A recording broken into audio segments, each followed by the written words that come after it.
Good evening, everybody. This is Shekinah Shelshi, your courtside reporter. Once again, this is our final game. I am here together with our best player, Mr. Nico Palatino, with 11 points, 2 assists, 6 rebounds, 6 steals, and 3 blocks. Ito po kayo. Harap po tayo sa camera.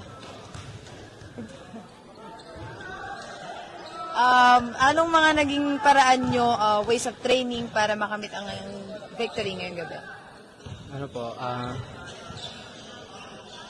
inaraw-araw lang po yung training.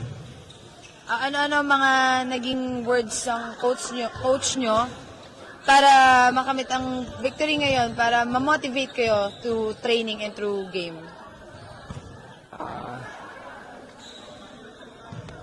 Malapit na daw po yung quarters.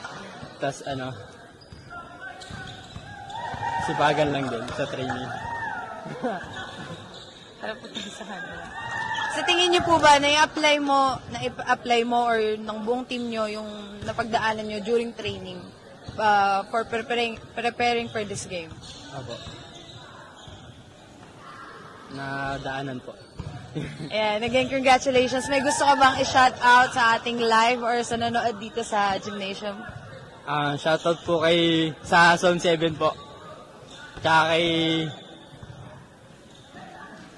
Coach. Once again, Mr. Palatino, congratulations for being the best player of today's game. Back to you guys. This once again, Shekinah. Back to you. Basketball, liga, liga, liga, liga, velvet, liga, basket.